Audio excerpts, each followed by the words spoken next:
gossip to the latest fight. Noah Mania is here to keep it all tight. From SmackDown to Hollywood and the YouTube scene, he's breaking it down like you've never seen. All the drama, the tea, and the viral news. You'll never miss a thing, he's got all the views. From the squared circle to the red carpet bright, Noah Mania's rising and he's taking flight. He's got the takes that'll never tame. When it comes to news, he's the king of the game. Noah Mania's on the rise, watch him take control. The biggest name on YouTube and he's on a roll. Wrestling drama, all the world's trends. Tune in now, cause the fun never ends. What's up, everyone? Welcome to the show. Your good buddy Noah Mania. I don't know what happened, if we went live on time or not. As usual, riddled with technical difficulties. Get rid of that. It is Thursday, just after 10 o'clock in the east, 7 o'clock in the west. I'm your good buddy Noah Mania. Welcome to the Noah Mania Experience. YouTube.com/Noah Mania. I've been on break the last couple of weeks. I just needed a break from work. I was going mental. But now the end of vacation depression is kicking in because I got to be back on Monday. But probably shouldn't whine and gripe and complain. At least I'm here living and breathing. Watching the very first NFL game of the year. Yes, it's preseason, so save the smart aleck. Oh, it's just preseason. Only the third stringers are playing. Who cares? I love football. Football's back. It's July, technically still July, and football's back on the air. Chargers, the second and third string of the Chargers, absolutely decimating the second and third string of the Detroit Lions. Current score 24-7. Jim Harbaugh's just as intense as ever. But yeah, no, I actually enjoy preseason because these are all freaking kids that are competing for a roster spot. They're trying to get on the 53-man squad of their respective teams. So they're fighting for it. So I respectfully disagree with you twits that think that preseason is irrelevant. On the contrary, sir, it's quite relevant. Looks like the Chargers are just about in the red zone. They're going to put at least 3 more on the board. Right now it is 1st and 10, down to the 9-yard line.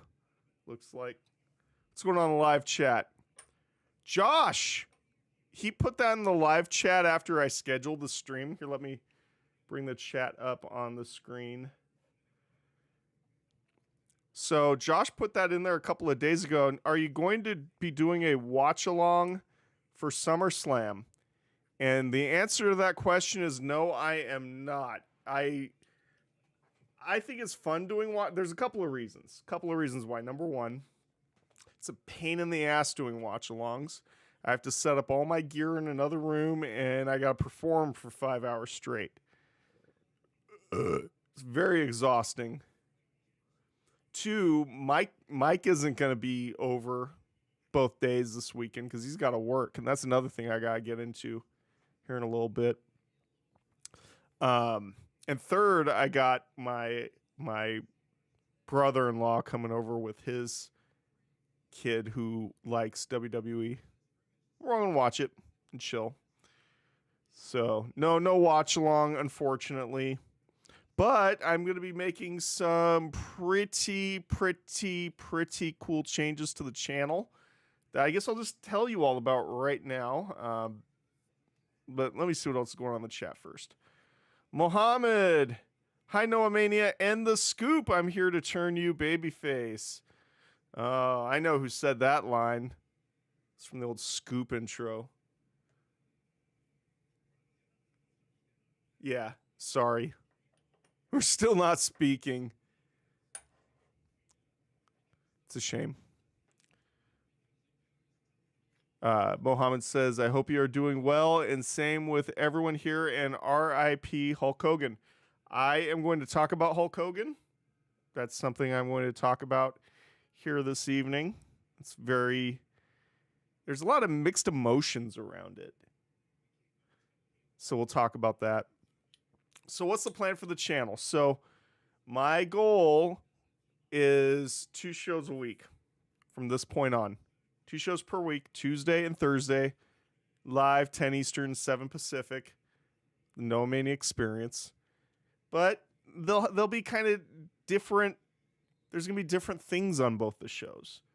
So Tuesdays, I am going to be just giving straight reviews and my opinions of pro wrestling we see on TV.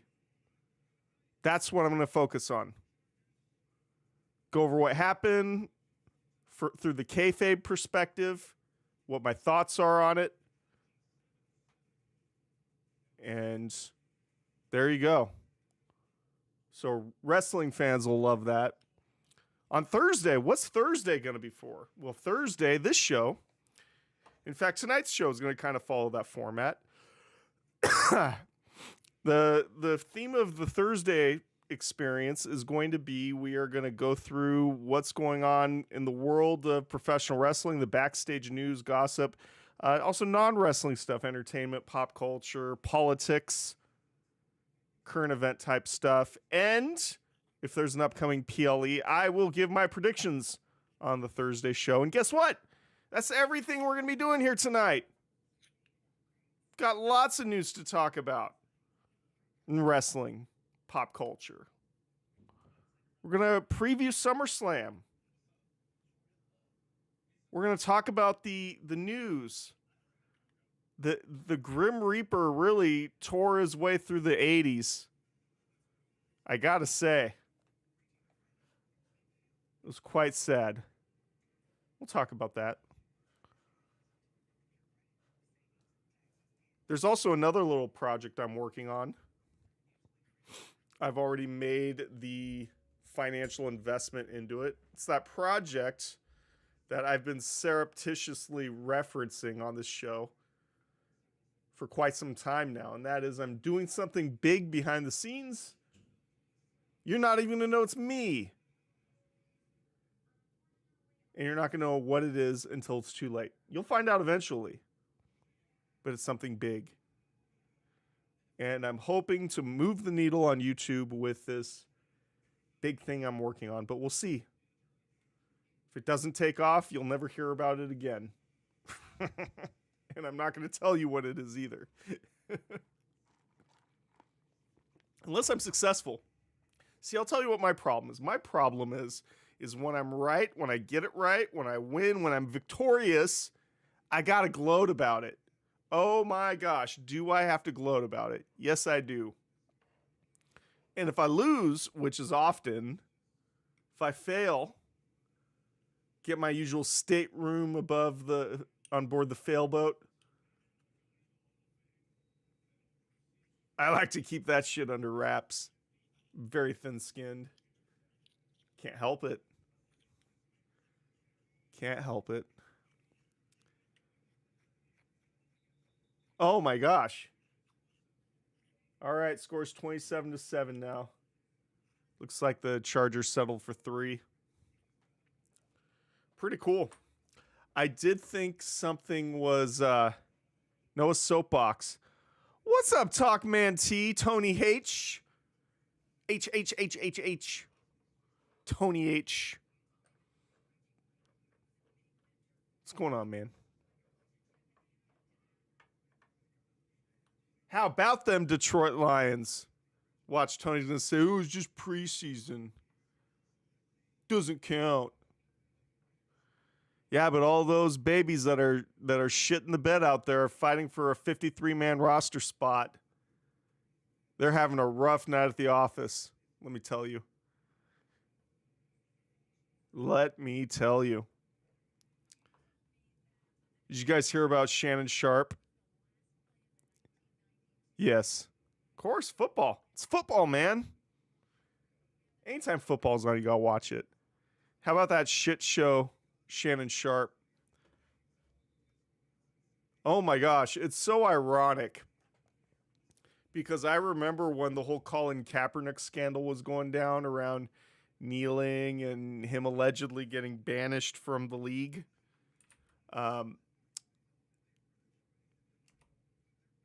So there was legal action, there was litigation, of course, and the NFL paid out a settlement to Kaepernick. And my point, and why I feel this relates to the situation, is when that settlement happened, when it took place, Shannon Sharp went on, it might have been when he was still with Skip. It might have been.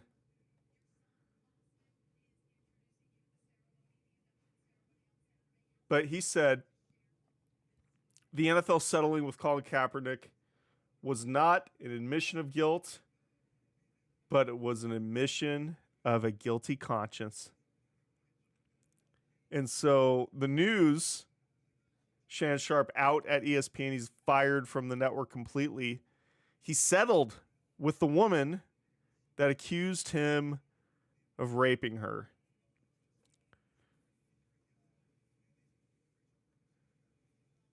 A really sad thing.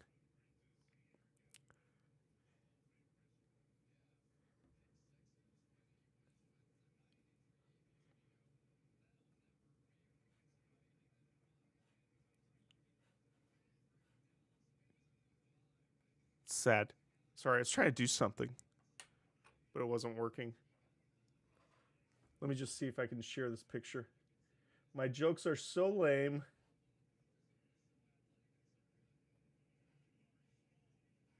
Oh, why is it doing that? God damn it. My screen sharing's all jacked up in OBS. I don't know why. I created a pretty funny AI image of fucking Stephen A. Smith and Max Kellerman. He had to be having a great day yesterday on social media. Max Kellerman was the white guy that Stephen A. Smith had fired from First Take. He didn't like him. And then his buddy, good friend Shannon Sharp started coming on. And now he's out at First Take and ESPN. So which is it, Shannon? Are you guilty of rape? I probably shouldn't have said that on YouTube live streaming. That's frowned upon. Frowned upon. I'm already demonetized. Are you guilty of that, Shannon? Or are you guilty of a guilty conscience? We'll never know. Of course, the terms are sealed. This was a civil action, by the way, not criminal. What's going on in live chat? Shannon has had a rough go for his career stuff in the last year. He clapped a 20-year-old, his own fault. Did Talkman T, he literally had the audacity in the live chat, let's put him on blast, to say that Shannon Sharp clapped a 20-year-old. How dare you, sir? And tell your wife on you.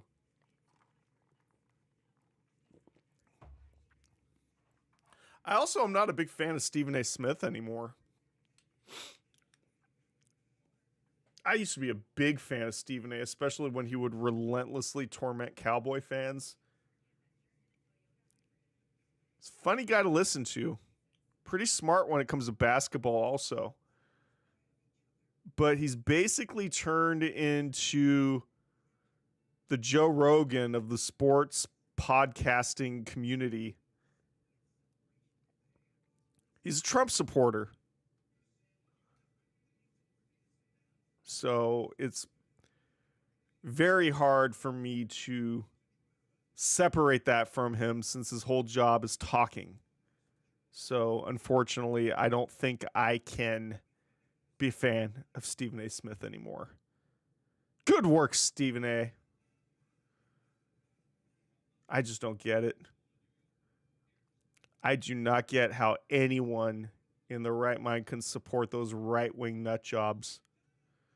Can't wrap my mind around it. Explain it to me. Yeah, well, I don't mind the ego so much, T. When it comes to Stephen A, it's funny. But he lost me when he dove into the politics.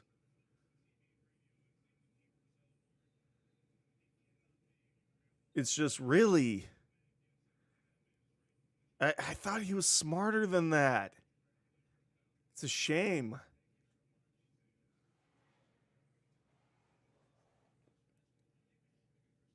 Don't like it.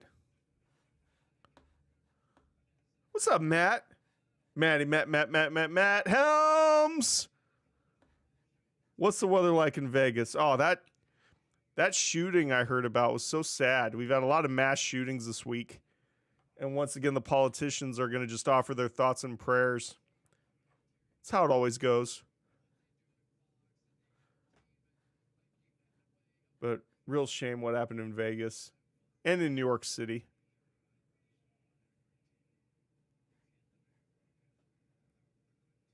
Bummed out.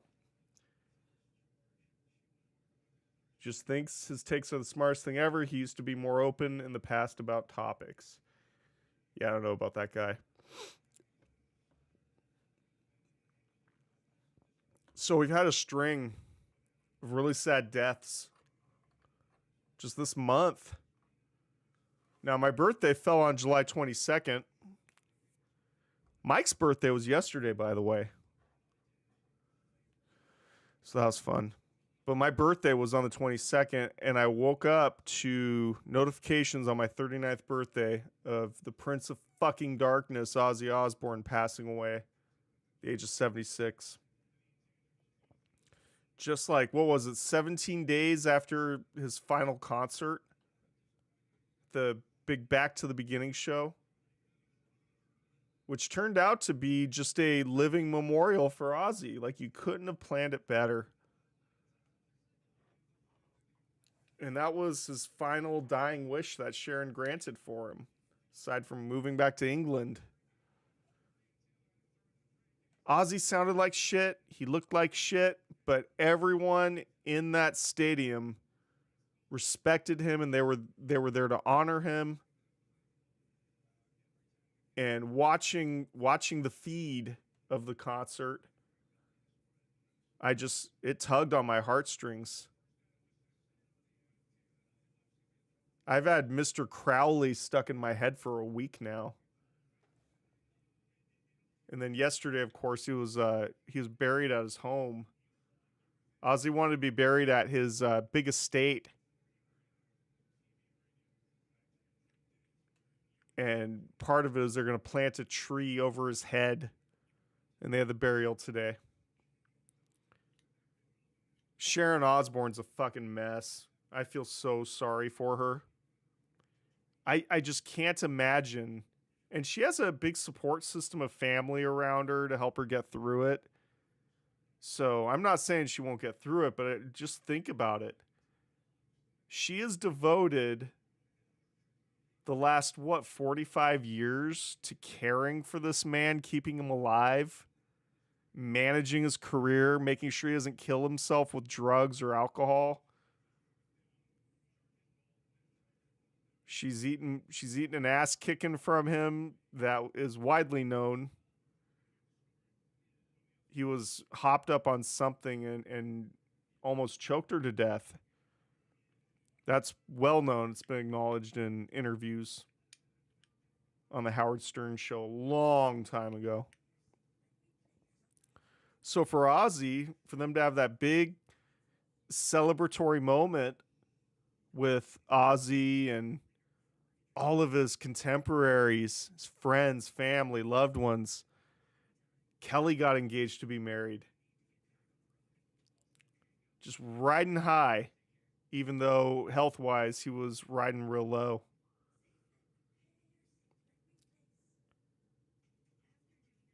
You couldn't have timed it better.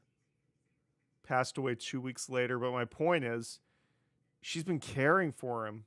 Now he's suddenly gone. You lose your sense of purpose.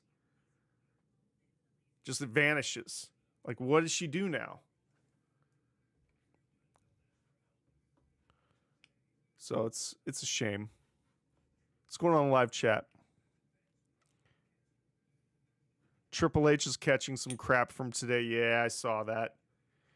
He went to the White House for the presidential fitness thing, and I saw a clip on the news when they were talking about something to do with the Epstein list again, and Triple H was standing in the background. I did get amusement in seeing Triple H stand at the presidential podium. It's like I was thinking to myself, I wonder if he thought when he was filming that vignette with Shawn Michaels back in '97, that fake presidential podium thing.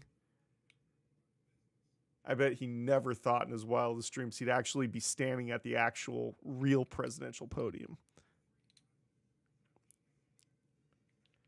But here's my theory. Remember the news story the other day, Drew McIntyre? He wasn't getting let back into the United States. And that was especially problematic because I guess they had a sick cat at home. So his wife, like they're notorious cat owners. They love cats. So the wife went home and left poor Drew behind overseas. And there was some question about whether or not he'd make SummerSlam or not. So here's my theory. Old Trips called his mother-in-law and said, hey, I need you to take care of this. And so Triple H is now having to kiss the ring to get Drew McIntyre back into the United States. Damn Skippy. That's exactly what happened. It's amazing how transactional his services as president of the United States of America are, even to his own people. It's seriously like a Don Corleone sort of thing where it's like, okay, someday I may call upon you to do a service for me. It's very transactional. It's wild. Instead of being the ultimate, consummate public servant, he's got to get something in return. And there's a certain degree of that with many presidents. I'm not saying Trump is the only person to do that. But what sets him apart is he's so open about it. About his villainry. It's fucking crazy. But yeah, Ozzy died. Really sad. Just really freaking sad. And, you know, it hit me hard. I was a fan of the Osbournes, the TV show, the music. So it's just a piece of our childhood gone. And then on top of that, if it didn't get crappy enough, we lost Hulk Hogan. And that one pisses me off. Okay, let's talk about Hogan now. Tell you why it pisses me off, because I'm so freaking Malcolm Jamal Warner, another 80s icon. He fucking drowned in Costa Rica. Thank you for that, Mohammed.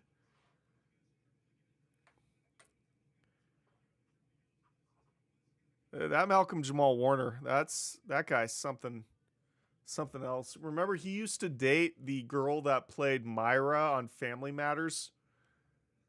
The one that was Steve Urkel's girlfriend that was always jealous of Steve's relationship with Laura. She was dating Malcolm Jamal Warner in real life when she came down with a cancer and died. Really freaking sad.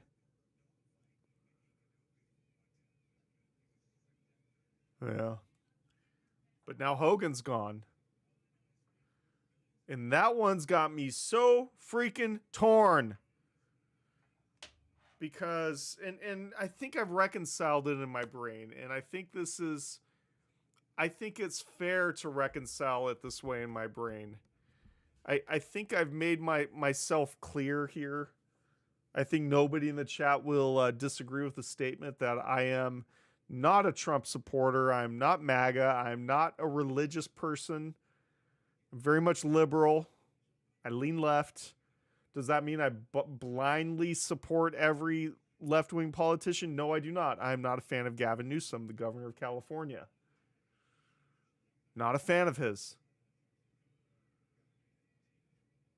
I wasn't a fan of Kamala Harris, but I also wasn't going to bury Kamala Harris because she was given the impossible task of defeating a former president in a general presidential election on 3.5 months' notice. So she was at a disadvantage there. So I'm not going to bury her, but I'm not a supporter of hers either.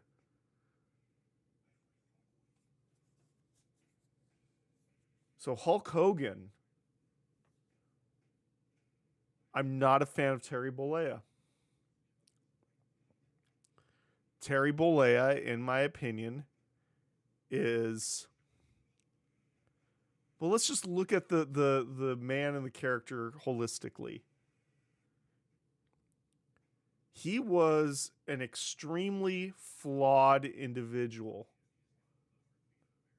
Hulk Hogan, Terry Bollea are both extremely flawed. Does he deserve the level of hate that he gets? It's almost to the level of, like, some people hate him almost as much as they detest Chris Benoit, who notoriously murdered his wife and 6-year-old son. Is that fair? Is it fair to look at him in that light? He never killed anyone, but he said some very stupid ass things, insensitive things that hurt a lot of people's feelings, horrible things.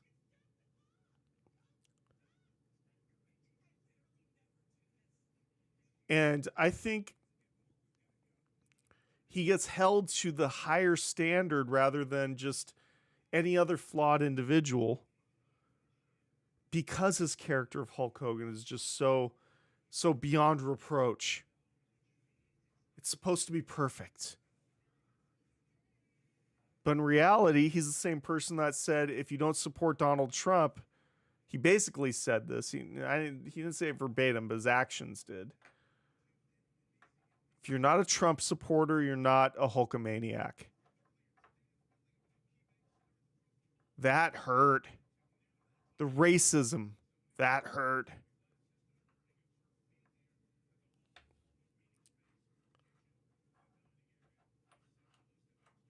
And I'm torn because those are terrible, terrible, awful things. But he's also the same person I grew up watching. The original Hulkamania, when the NWO returned, the greatest WrestleMania match of all time, in my opinion, The Rock versus Hollywood Hulk Hogan at the Skydome.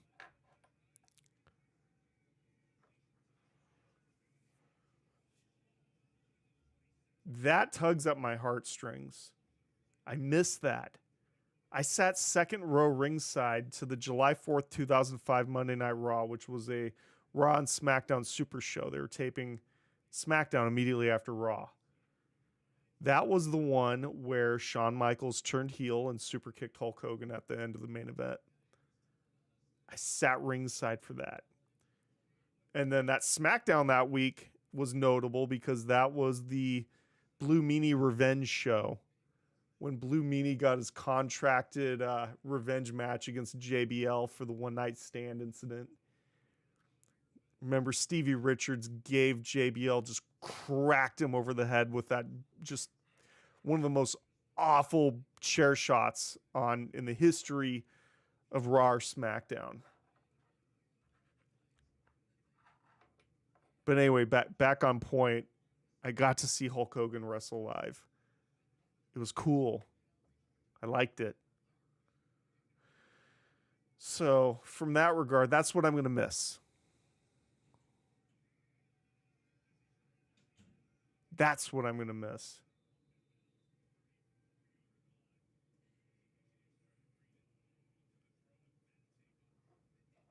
The family stuff is crazy. I don't know where Nick Hogan stands. I know he's publicly praised Sky so far. Brooke Hogan's kind of on the outs on her own. But in my opinion, if there's a single baby face in any of this, it's Brooke. Brooke's the baby face. She voluntarily had herself written out of the will. How freaking wild is that? And she put out all those statements about how she loved her dad, and she used to be on top of his health and knew all of his doctor's appointments, all his medications, all his surgeries. And then she pointed out that at some point she was completely cut out. Did Sky have something to do with it? I don't know. No idea. But it's common for things like that to happen when a man gets remarried. Kids might get cut out of things. But there was also some very questionable behaviors on Terry's end for sure. Because one of the things that Brooke pointed out was her husband, who's an NHL player, they don't need the money. He had been in secret texting Hulk Hogan, trying to get the family glued back together. And he even tried to arrange a date for Hulk to meet his grandkids, fraternal twins. He didn't even respond.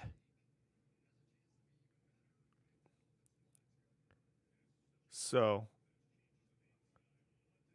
it's questionable. Does the wife have something to do with it? Does that religious right-wing Ron guy who runs the store, and I say that he was on that religious show with Hogan, got baptized, so that's not a lie. A lot of stuff online about him and his conspiracy crackpot theories. Did he have something to do with it? Yeah, Muhammad's surgery can be deadly. In this case, what had happened was he had the spinal fusion. And apparently, from what the word on the street that some doctors have said was, he might have been overworking himself. Not supposed to travel after major surgery like that. He just kept going and going and going. He had the beer stuff going on. He still had his bar and his store, which he made appearances at, but he was doing the beer tour, launching the freestyle wrestling thing, the Fox bullshit with Bischoff. The hardware failed. And it just fucked him up. And he had a heart attack and died. And turns out, what was also revealed as a result of the autopsy was he had leukemia. Freaking wild. That guy had to be in immense pain. Immense.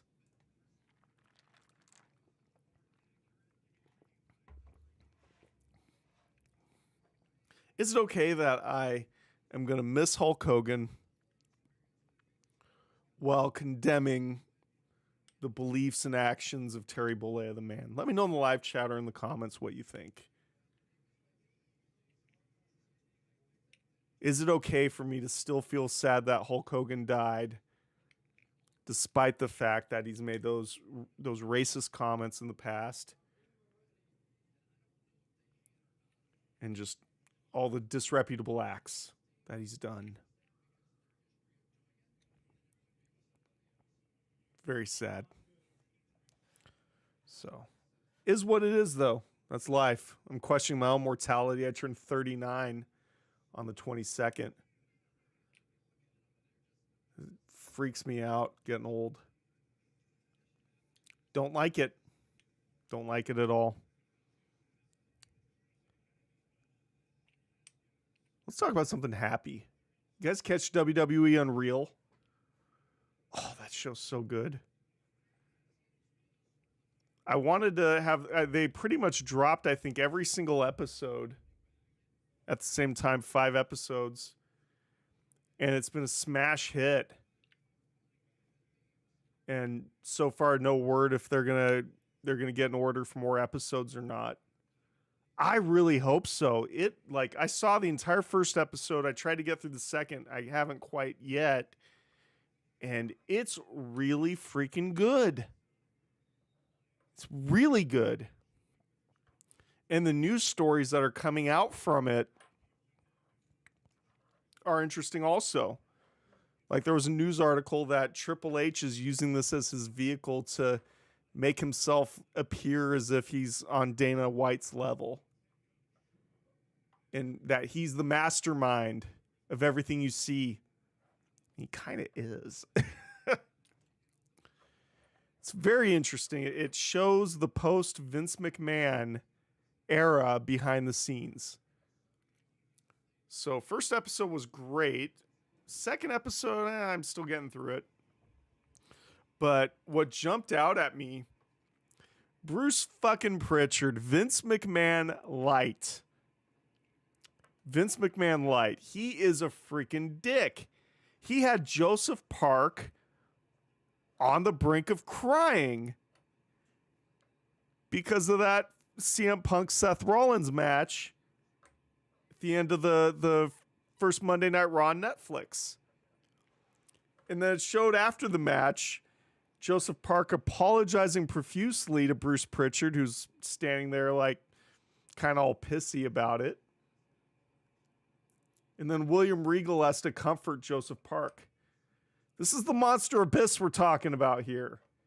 It's got very soft feelings from what we saw right there. But I felt sorry for him because Bruce was totally acting like Vince right there. And it's totally true. The producer needs to keep a match within the time frame. But at the end of the day, they're just relaying information through their headset to the referees. But if fucking Seth and Punk keep going, what's he going to do about it?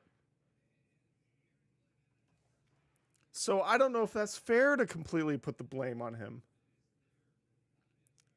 Seth Rollins and CM Punk were being dicks about it. And it was funny. They pointed out one of the arguments. This is where I do have to agree with Bruce on this, which is people believe that because they're on Netflix, they can run the show for as short or as long as they want, which isn't true.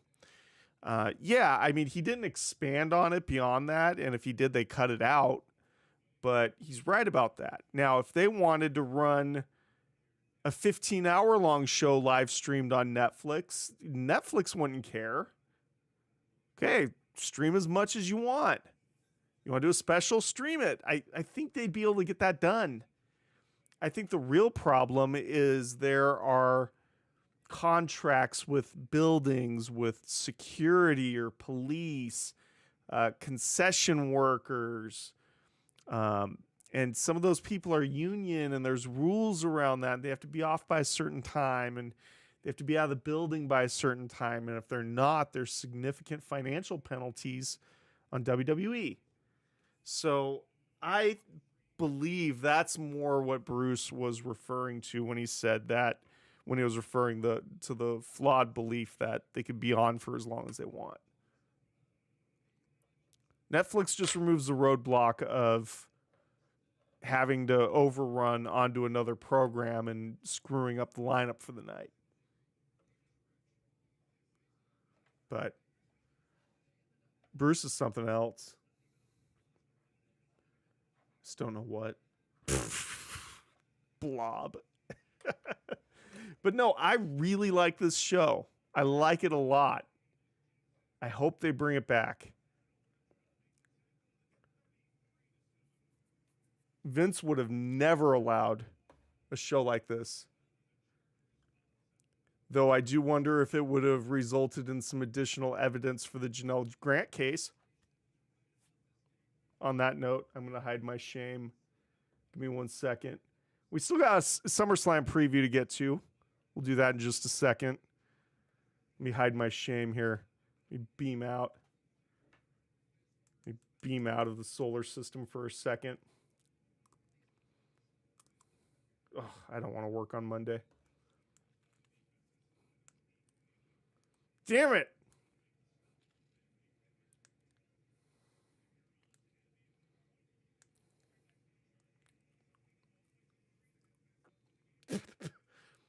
Why is this all clogged up? There it goes.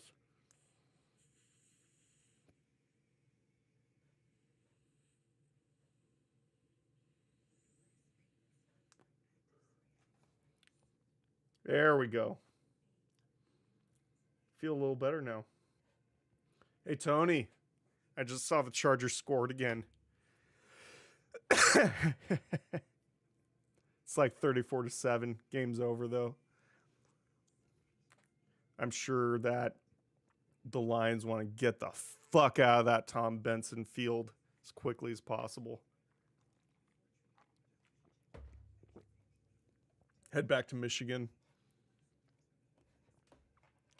All right, let's do some Summerslam predictions.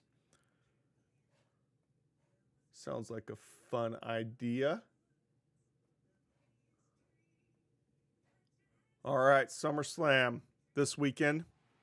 And just so you guys know, I will have my recap, my thoughts and opinions on SummerSlam next Tuesday here on the No Mania Experience, which, as I pointed out, moving forward, I'm going to do 2 episodes of the Experience per week. One on Tuesday, one on Thursday. Both run times they start at 10 p.m. Eastern, 7 p.m. Pacific, and will run for hour to 2 hours. And Tuesdays will be just recaps, give my opinions, my thoughts on all the major wrestling on broadcast TV. And then Thursdays will be more freeform. We'll loosen up. We'll talk about wrestling news. We'll talk about pop culture. We'll talk about football. Football's freaking back. Football's going to be on TV until February. Very happy. Very excited. But we got SummerSlam this weekend on the network 2 nights. They couldn't sell out last year in Cleveland, so for one night in a stadium, place was about 1/3 empty. So they don't do good in a stadium on one night at SummerSlam. What's the solution for that? Let's expand it to 2 nights and go to MetLife. But they are building a WrestleMania-sized set, so that will hide some of the seats. But, yeah, I saw that they're having some storm issues that were hurting construction. 34-7. Damn. Oh, I bet they wish they could just kneel it out right now. Yeah, Tony's like, yawn. All right, let's talk about SummerSlam. I don't know if these are the actual order of the matches, but I'm just going to make up what I think the order of the matches are going to be for each night. So bear with me, please. All right, so night 1. Let's start with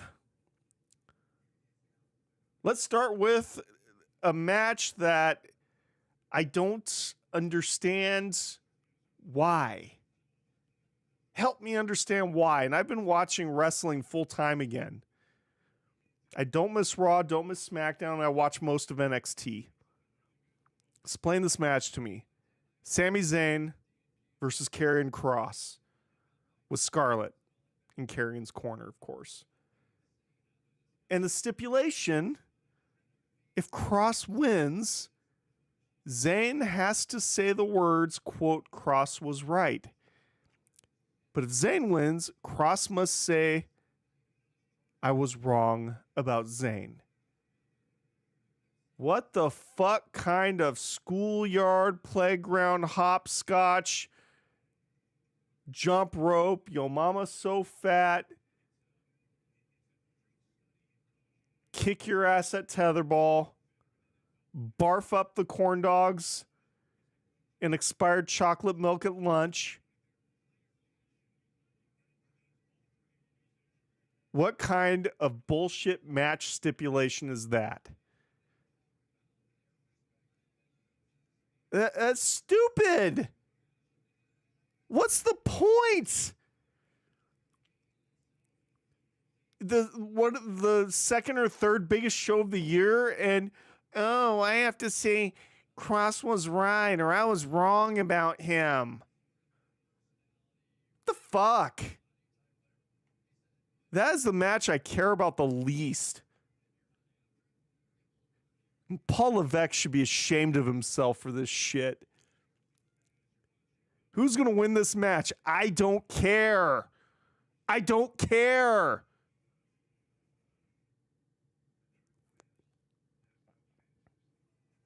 Don't care. I think there's going to be something funny going on, though. Might involve Zayn turning heel. But I just don't give a shit about this match. I'm sorry.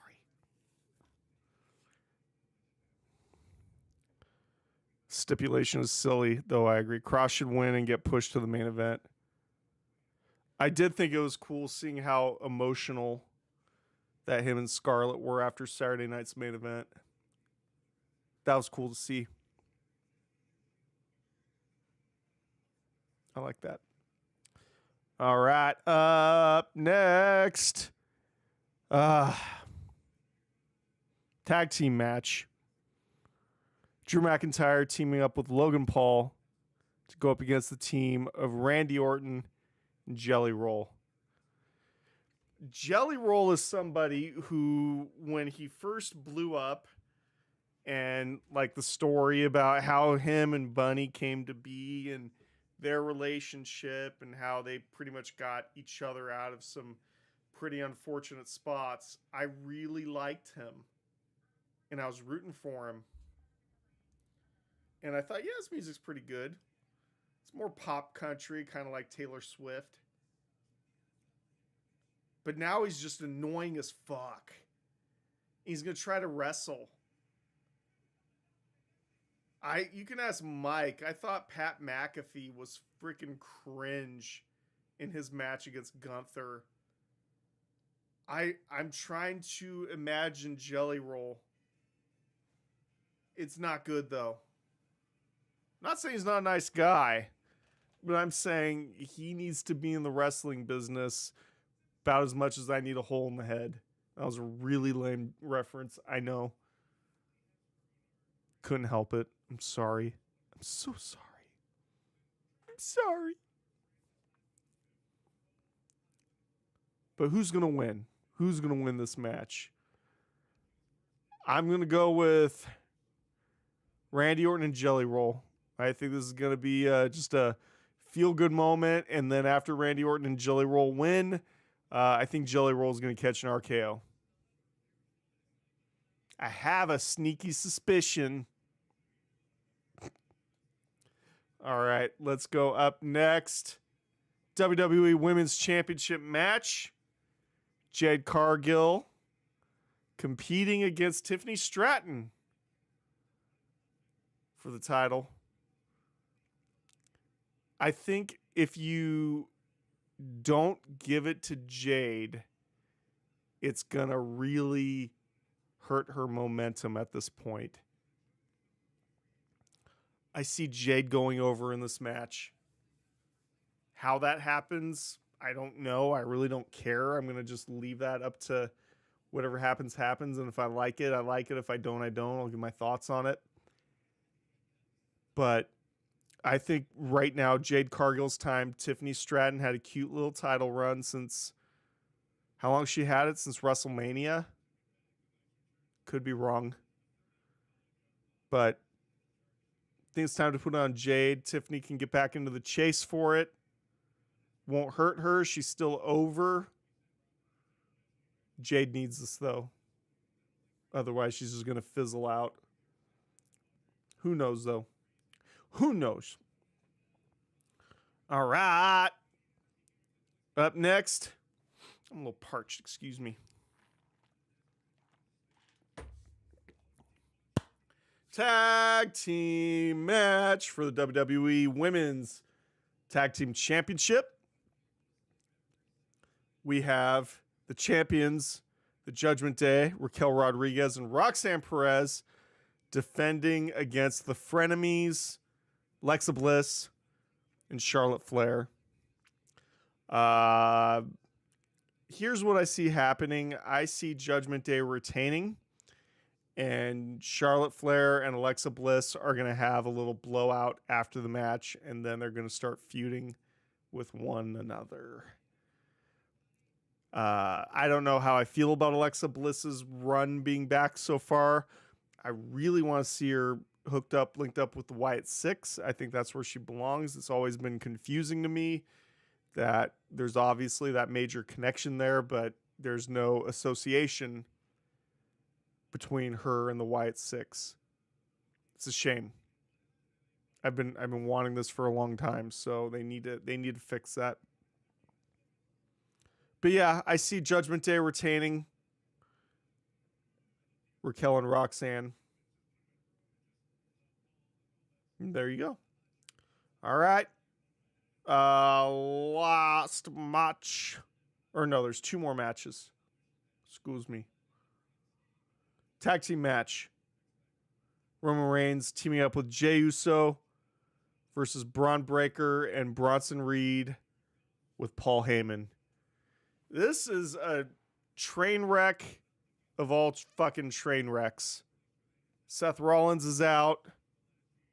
So now Paul Heyman has to kind of be the mouthpiece of Braun Breaker. Very odd. I see Braun Breaker and Bronson Reed winning, picking up the win in this match.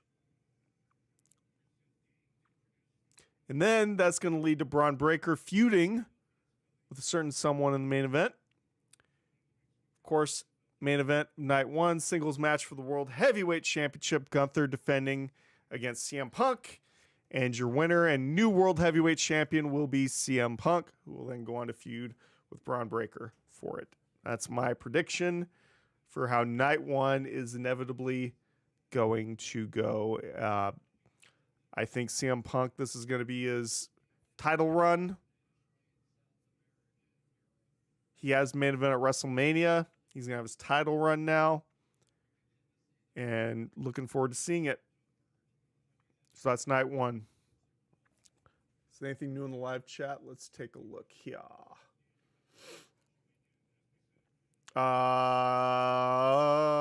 Jade versus Tiffy might be a train wreck. We need Bliss and Charlotte as a weird tag team. This has been the most interesting Charlotte has been in ages. I do agree about that. Charlotte Flair is very uninteresting other than making fun of her slowly morphing into Cher. That's pretty funny to see. That's about it. That's about it. Oh, football game's over. I'm going to turn this off. Sorry, guys. Hang on. All right, let's get to night 2. Night 2 of SummerSlam Sunday. All right, let's see. What do we think is going to go up first? Let's go with singles match for the IC Championship. Dominic Mysterio cleared. Going to be defending his Intercontinental Championship against the phenomenal one, AJ Styles, who's been waiting, stalking him.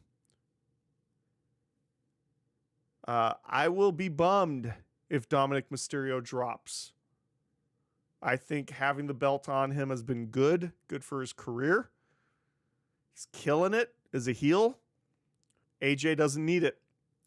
AJ needs to make Dominic look amazingly well, which won't be hard for either of them. I want to see Dominic retain. Will he, though? Not sure. We'll have to wait and see. That one's close to call. But I want Dominic to go over in that match. All right, up next, let's go for the 6-pack tables, ladders, and chairs match for the WWE Tag Team Championship. I could actually see this one opening up the show, not Dominic and AJ. I think the six-pack TLC match is going to go up first. Wyatt Six, Dexter Lewis, and Joe Gacy will defend their Tag Team Championship against Andrade and Rey Fenix versus DIY, of course, Johnny Gargano and Tommaso Ciampa, and Fraxium, which is Nathan Frazier and Axiom, Motor City Machine Guns, Chris Sabin and Alex Shelley, and the Street Profits, Angelo Dawkins and Montez Ford. Oh, boy. I want to see the Wyatt Six retain. They have not been pushed well on television This has been a very good idea that's been squandered. Ugh. Hate to say it. You got to do something with the Wyatt Six to reinvigorate them. Otherwise, it's just going to fizzle out into nothing. This one is a tough one. I don't see it being Street Profits. I don't see it being Motor City Machine. I think the Wyatt Six need to retain this one. I think they do. All right. Up next, let's go for the United States Championship match. It is going to be inside a solid steel cage. It'll be the champion Solo Sikoa defending against Jacob Fatu. And your new United States champion will be Jacob Fatu. He is about to have a rocket ship tied to his big Sacramento ass, and Solo Sikoa. Love Jacob Fatu. Can't wait to see him as champion. That's going to be a good match. I'm looking forward to it. All right, up next, we have the no DQ, no countout last chance match for the Women's Intercontinental Championship. And your stipulations are, if Lynch wins, Valkyria can no longer challenge for the title for as long as Lynch is the champion. So this one is interesting. I do see Lyra Valkyria going over on it. I will say that's a disappointment to me, though, from the aspect I'm not a fan of hers. I think her promos are god-awful. Listen to her from Raw Monday night. It was embarrassing. She didn't even know what week it was before SummerSlam, how many days it was. Awkward on the mic. Her ring skills are just okay. She tried to get her little boyfriend to try out. That guy looks like a mark. I do see Lyra going over on this one, though. So there you go. All right. Up next, we have the triple threat match for the Women's World Championship. It will be Naomi defending in a triple threat against Rhea Ripley and Io Sky. Your winner and still Women's World Champion, Naomi. She's going to go over on this one.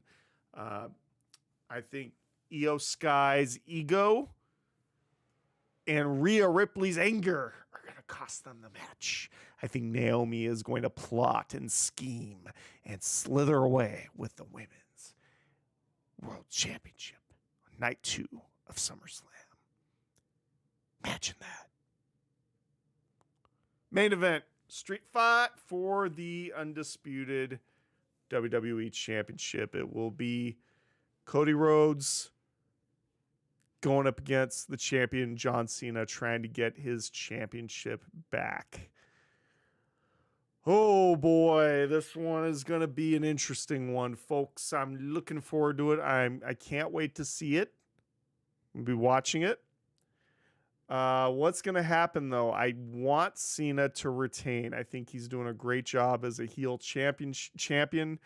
There's been rumors and speculation that his heel turn might end sooner. There's also been rumors and speculation that he's going to turn heel. That Cody Rhodes is going to turn heel, rather. Excuse me. Will this be a finger poke of doom situation where Cody turns heel and lays down for John Cena? We know The Rock's not coming back anytime soon. They fired Travis Scott because he's awful.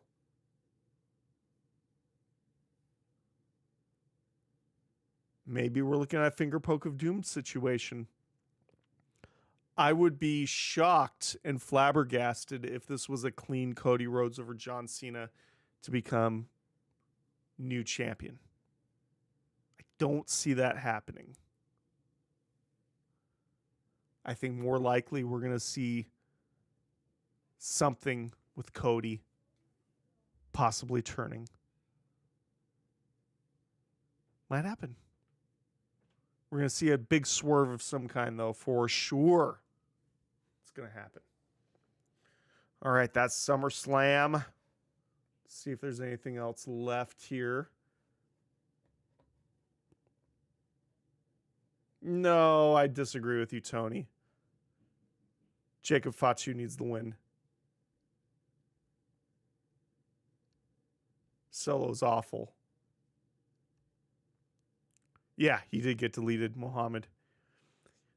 Cody wins the belt back, goes to hug Cena, and Cody goes off on him after the match is done. Double turn is happening, Captain. Huh. Okay. Maybe we'll see 2 turns. All right, cool. All right. That's pretty much all I got. It's after 11 o'clock in the East, so I think I am just going to get us out of here. Because why not? I think it's time to call it a night. Anyway, let's play some music here. Mike Nagel's got a belly, but his heart is Love this song. Love it. He's at work today. He's ready for the fight. Monday Night Raw's his favorite sight. He's sitting on the couch in his old blue jeans, cheeseburger in his hand. He's living his dream. Stone Cold's on the screen. Throwing out a chair, Mike's in his own world without a care. Mike Nagel, chubby and sweet. Wrestling's his world, can't miss a beat. At the no-tell motel where the nights are long. He's got his own rhythm, he's got his own song. Mike Nagel got a heart of gold. Tiny room, but his dreams are full. Watching WWE while the world spins fast in the no-tell motel. Mike's got a blast.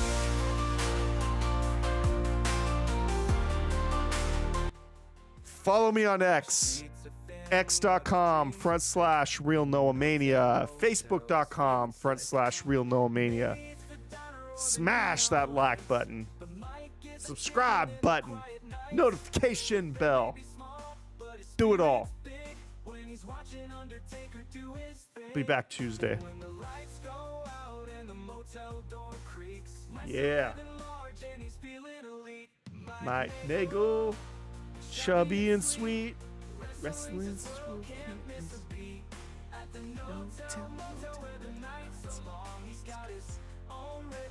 See you guys. I'm out.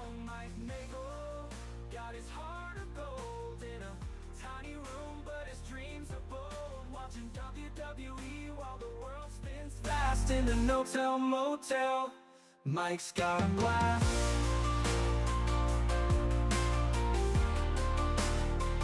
Mike's got a blast.